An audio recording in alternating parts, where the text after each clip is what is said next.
Alice's Adventures in Wonderland. Chapter 7. A Mad Tea Party. There was a table set out under a tree in front of the house, and the March Hare and the Hatter were having tea at it. A Dormouse was sitting between them, fast asleep, and the other two were using it as a cushion, resting their elbows on it and talking over its head. Very uncomfortable for the Dormouse, thought Alice. Only, as it's asleep, I suppose it doesn't mind. The table was a large one, but the three were all crowded together at one corner of it. "No room! No room!" they cried out when they saw Alice coming. "There's plenty of room," said Alice indignantly, and she sat down in a large armchair at one end of the table. "Have some wine," the March Hare said in an encouraging tone. Alice looked all round the table, but there was nothing on it but tea. "I don't see any wine," she remarked. "There isn't any," said the March Hare. "Then it wasn't very civil of you to offer it," said Alice angrily. "It wasn't very civil of you to sit down without being invited," said the March Hare. "I didn't know it was your table," said Alice. "It's laid for a great many more than three." "Your hair wants cutting," said the Hatter. He had been looking at Alice for some time with great curiosity, and this was his first speech. "You should learn not to make personal remarks," Alice said with some severity. "It's very rude." The Hatter opened his eyes very wide on hearing this, but all he said was, "Why is a raven like a writing desk? Come, we shall have some fun now," thought Alice. "I'm glad they've begun asking riddles." "I believe I can guess that," she added aloud. "Do you mean that you think you can find out the answer to it?" said the March Hare. "Exactly so," said Alice. "Then you should say what you mean," the March Hare went on. "I do," Alice hastily replied. At least I mean what I say. That's the same thing, you know." "Not the same thing a bit," said the Hatter. "You might just as well say that I see what I eat is the same thing as I eat what I see." "You might just as well say," added the March Hare, "that I like what I get is the same thing as I get what I like." "You might just as well say," added the Dormouse, who seemed to be talking in his sleep, "that I breathe when I sleep is the same thing as I sleep when I breathe." "It is the same thing with you," said the Hatter.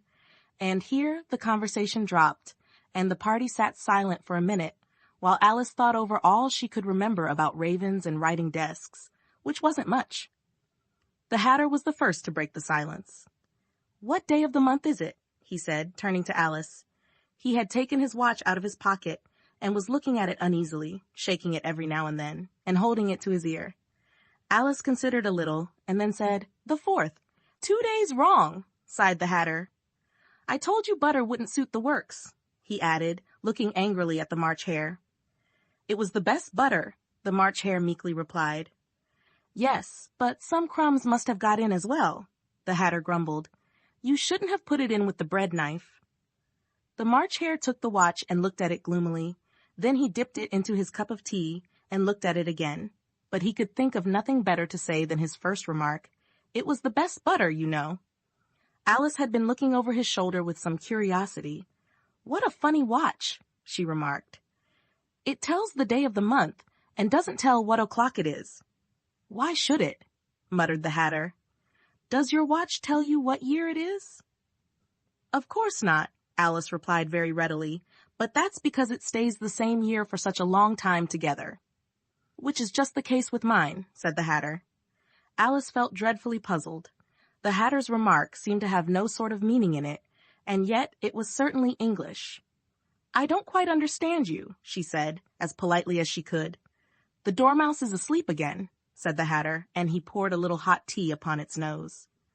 The Dormouse shook its head impatiently, and said, without opening its eyes, of course, just what I was going to remark myself." "Have you guessed the riddle yet?" the Hatter said, turning to Alice again. "No, I give it up," Alice replied. "What's the answer?"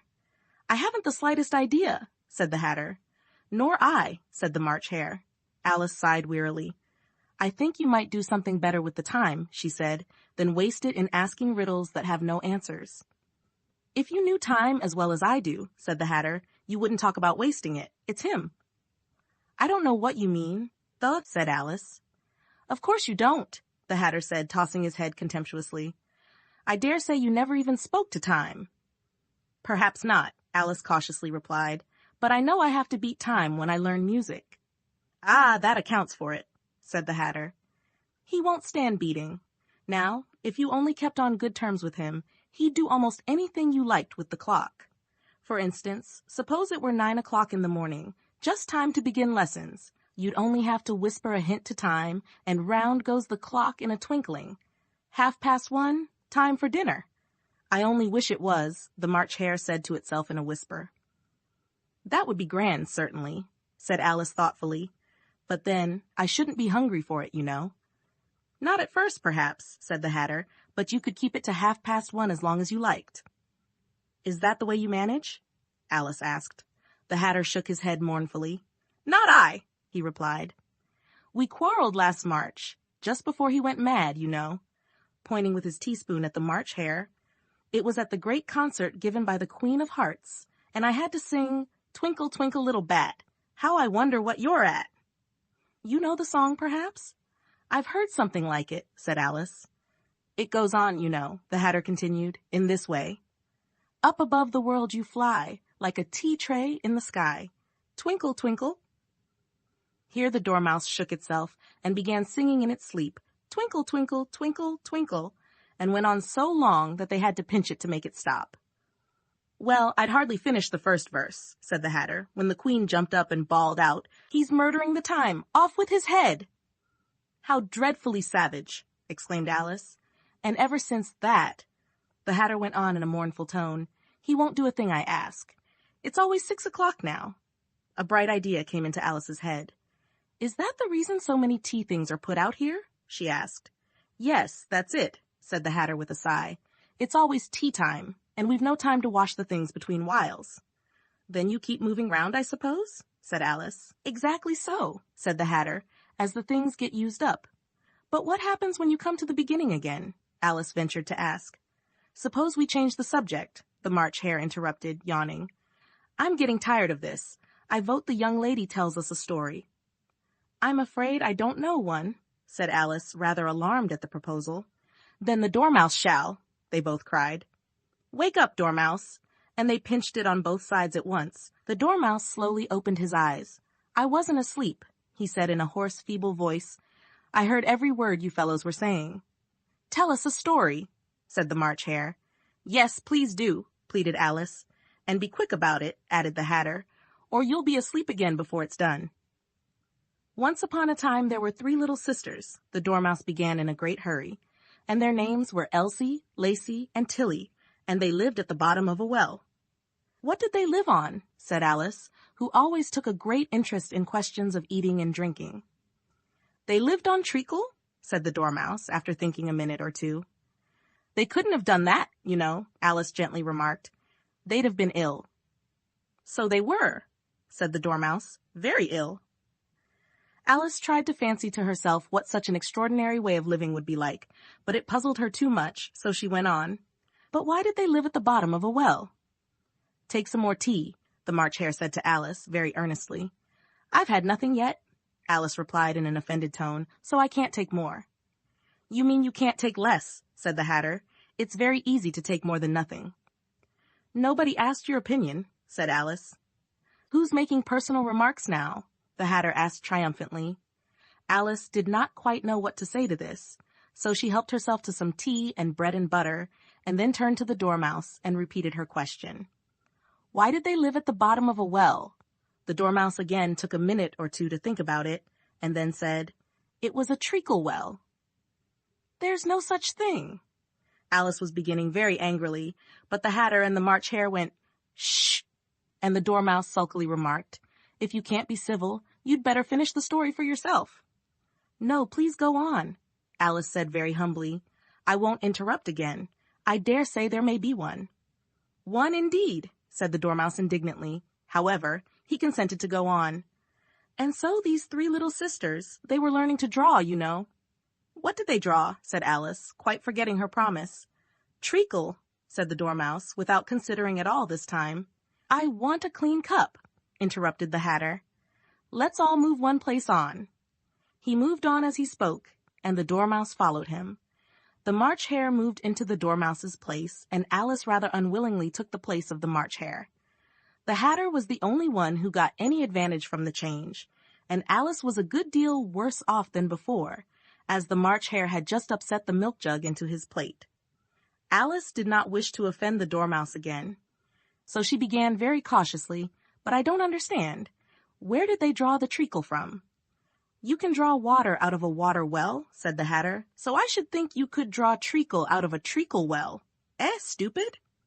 "But they were in the well," Alice said to the Dormouse, not choosing to notice this last remark. "Of course they were," said the Dormouse. "Well in." This answer so confused poor Alice that she let the Dormouse go on for some time without interrupting it. "They were learning to draw," the Dormouse went on, yawning and rubbing its eyes, for it was getting very sleepy, "and they drew all manner of things, everything that begins with an M." "Why with an M?" said Alice. "Why not?" said the March Hare. Alice was silent. The Dormouse had closed its eyes by this time and was going off into a doze, but on being pinched by the Hatter, it woke up again with a little shriek and went on. "That begins with an M, such as mousetraps, and the moon, and memory, and muchness. You know you say things are much of a muchness. Did you ever see such a thing as a drawing of a muchness?" "Really, now you ask me," said Alice, very much confused, "I don't think." "Then you shouldn't talk," said the Hatter. This piece of rudeness was more than Alice could bear. She got up in great disgust and walked off. The Dormouse fell asleep instantly, and neither of the others took the least notice of her going, though she looked back once or twice, half hoping that they would call after her. The last time she saw them, they were trying to put the Dormouse into the teapot. "At any rate, I'll never go there again," said Alice as she picked her way through the wood. "It's the stupidest tea party I ever was at in all my life." Just as she said this, she noticed that one of the trees had a door leading right into it. "That's very curious," she thought, "but everything's curious today.